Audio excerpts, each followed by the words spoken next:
Okay, so dear respected dear Sangha, so let us enjoy sweet sounds of the bell so that we can come back to ourselves, to sit comfortably and beautifully, really bring our mind home to our body, get in touch what is alive in our heart,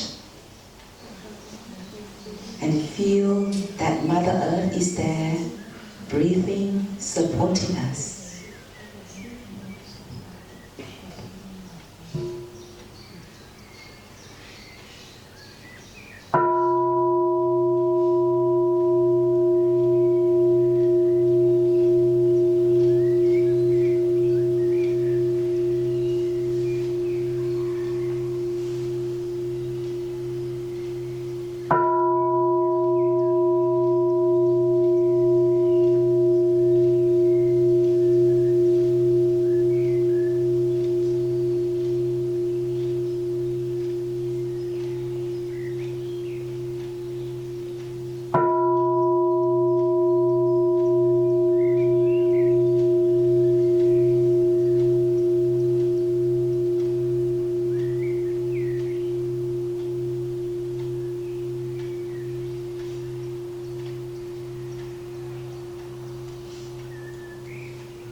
It's so delicious. Do you feel that? Do you feel the breathing is so delicious? Especially when we breathe together with the Sangha. So this afternoon we will have the chance to be together. For me, I prefer calling this session a kind of intimate sharing from heart to heart. That we have the chance to ask the question from the heart. And we also receive a sharing from the heart. So it's for us here this afternoon, we will share from our heart, from our own experience. I don't know if you can receive our answer. We call it is just a sharing from our own experience, and hopefully it can shine light on the issue that you are contemplating. And because in each of us, we have the seed of insight already there. That's why what we share, hopefully that can touch, help waken up that light within you, that you can find the answer within. And we have on the panel this afternoon, on my right, I have this afternoon very special. The first time we have 3 pink lotuses. We all 3 of us, Brother Sister Tai Nghiem, Sister Creativity from the Netherlands, originally from the Netherlands, and Br.Phap Lee, Br.Phap Lee, Metadama. So a French brother, and 3 of us. I'm Sister Tai Nghiem, her Sister Presence. Sometimes I'm Sister Absence, so you will see. So 3 of us, we were ordained 2009 together. So in the Pink Lotus ordination family. So for us, this gathering is also very special that we could be here together and share with each other. We have one more brother, Thắng Đàn, or Victory, also part of the Pink Lotus family. We just recognize, we didn't think that we could invite Brother Thắng here to come. So Brother Thanh also. So we are next to Br.Phap is Brother Thanh, but the fulfillment of concentration. So from French brother. So we're lucky. We have this afternoon we have 2 brothers and 2 sisters here. We try our best just to share from our own experience. And the question, a good question doesn't need to be long, and a good question can also benefit many people. And it's the question from your heart, what you are something that maybe it has been in your heart for so long. You have been searching, seeking for a way out. Something that has something that you are facing, a kind of challenge you are facing in your practice, in your life. So it's something that we cannot find by ChatGPT or Mr. Google. So we say that word. We save the time because we know that this is very precious. So something, a question that about the Buddhist theory, then we can search on Google or ChatGPT. They're better than us. So it's we have really the heart and heart question and sharing. And if you feel shy, you can write your question in a piece of paper and can pass here to us. That is also okay.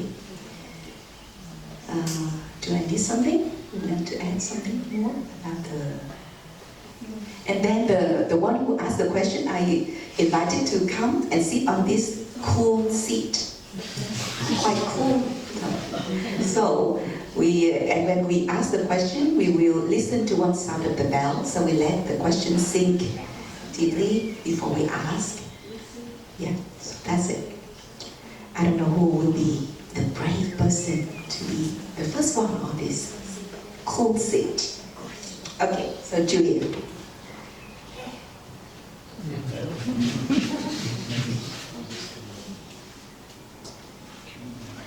Yeah.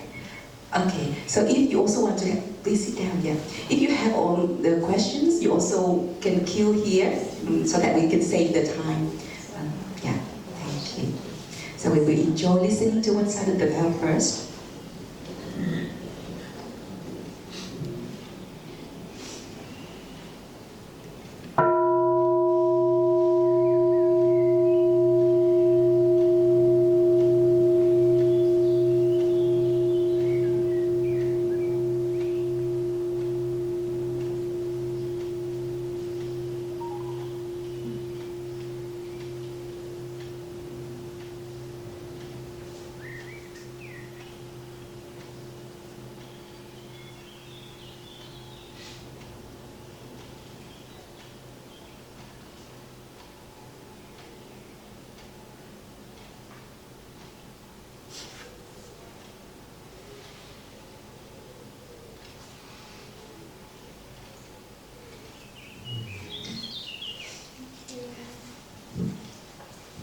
Thank you, Sister Daya, for organizing this, and thank you for giving us your presence. My question is very short, so I'm just wondering, how do you accept the things that you cannot change in your practice?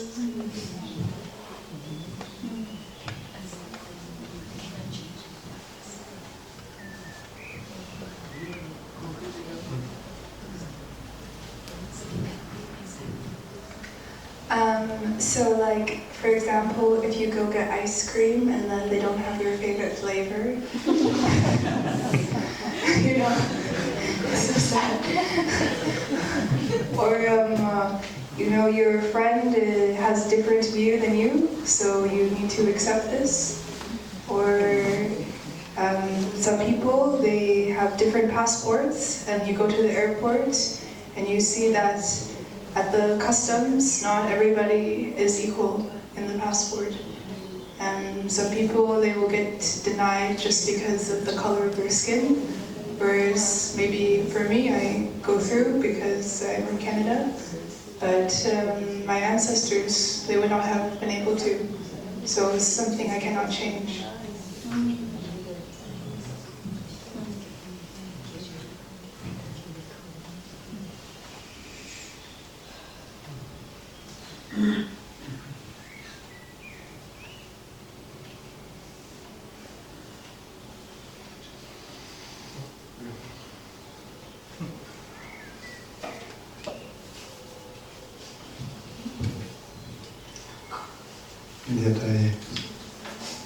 What is your name? Julia. It's funny because the last example you just gave remind me of the last tour I went. And when we go on tour as monastics, we are a group of brothers and sisters from many countries.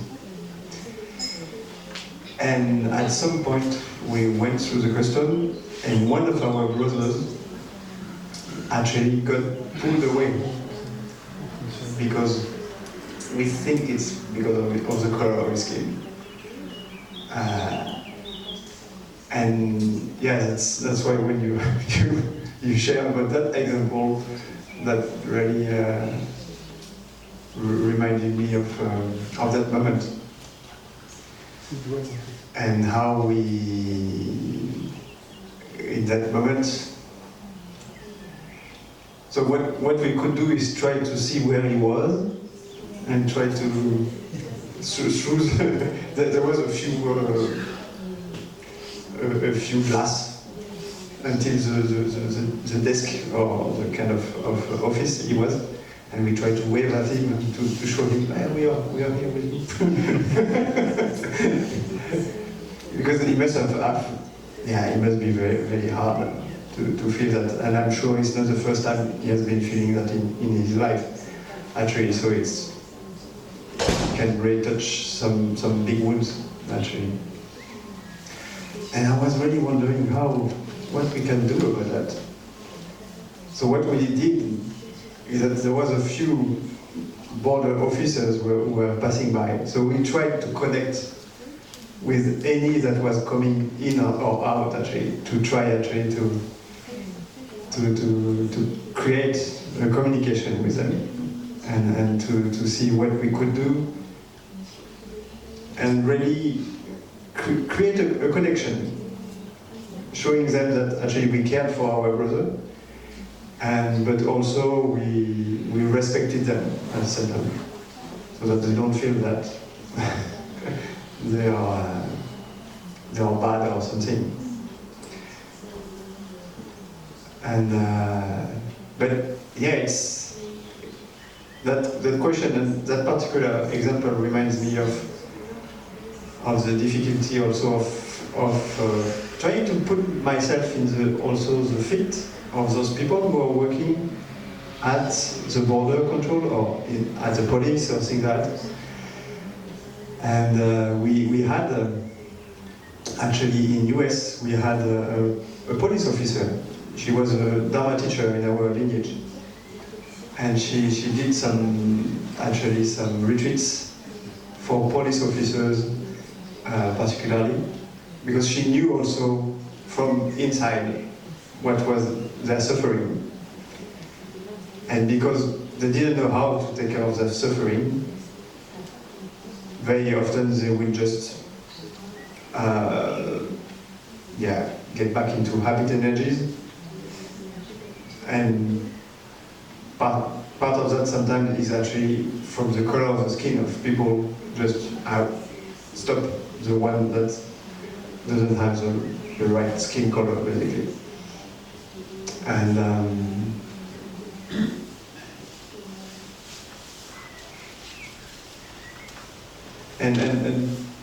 listening to her and listening also to other people that were from the military or from the police, and listening to their suffering, I understood also that in there is a real need also for actually knowing how to take care of our suffering. And the best, if we can find ways to help them do that, it will have a direct impact on actually the people that they are supposed to protect or to stop. And so that was, yeah. So coming back to your question, there are things you can do at that moment, but there is also things that we need to do to prevent it to happen already. So at the same time, there is those two aspects. And sometimes it's also to tell to the police or tell to the border officers that it's not okay. actually, that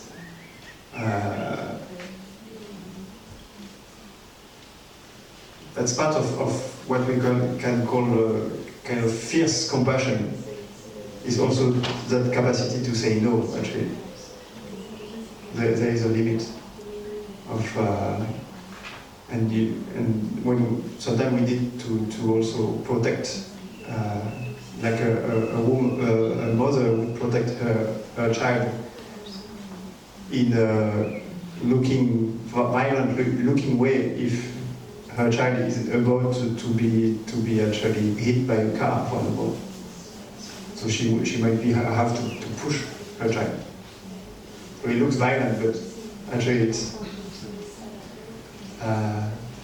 for the child long-lasting survival. So that's the first thing that came to my mind. And so yeah, where the practice of taking care of our emotions is needed basically everywhere. And we have to be careful also to not dehumanize some of people based on skin color, but also based on their profession. So it can work in both ways. Because they are from the police or from the military also. It doesn't mean that they are not suffering, that they don't have a family, that they don't care actually. So it's how to create that connection with them, so that they can take care of their own suffering also. Thank you.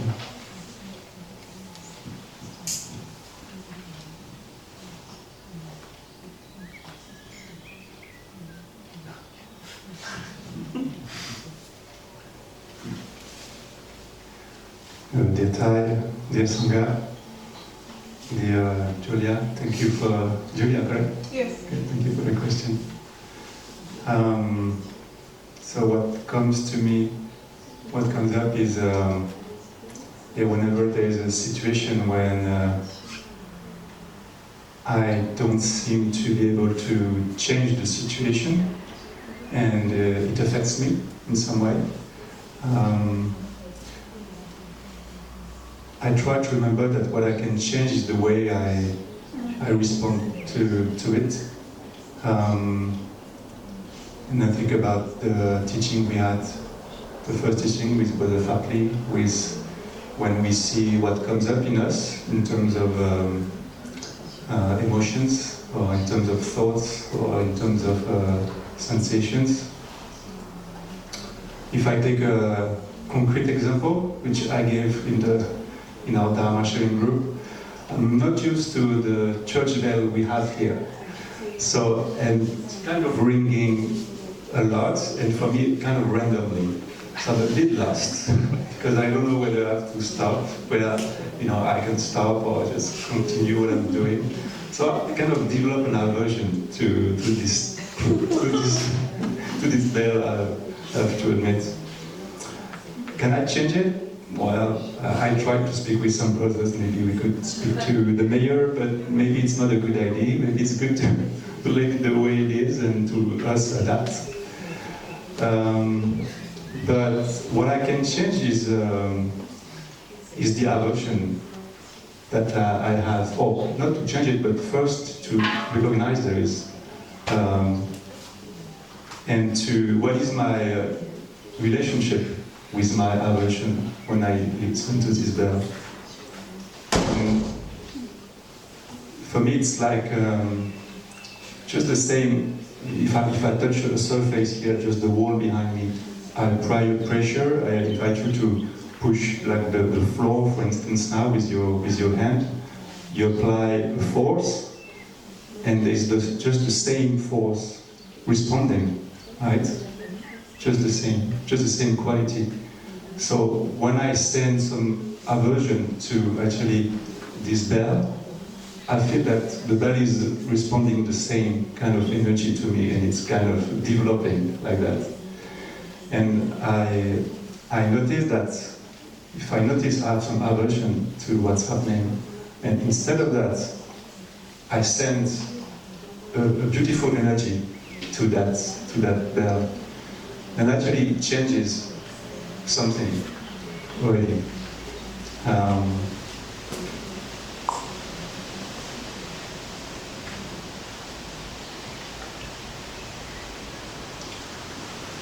So even though it's not a concrete action that changes the world around me, it changes my relationship to the world. And the same for if it's a human being with behavior that I don't like, or if I see someone in trouble and I would like to help but I can't, then at least I know what I can do is I can send some energy and some good thoughts to that person. And for me it's not just intellectual, it's something that I can feel. First, there is a connection for sure, because I'm really with that person. But also, for me, it is clear, even though we feel like everything is so separated, actually, it's not so much. So there is, energy is definitely circulating, and we can choose the kind of energy we want to circulate. Yeah. Thank you.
Dear Sangha, dear Tai, I don't want to take up too much time or space, but I had to follow after Jolie's question because you quoted the Serenity Prayer, and what I really want to ask you guys, based on kind of a conversation that Sister Presence and I had yesterday,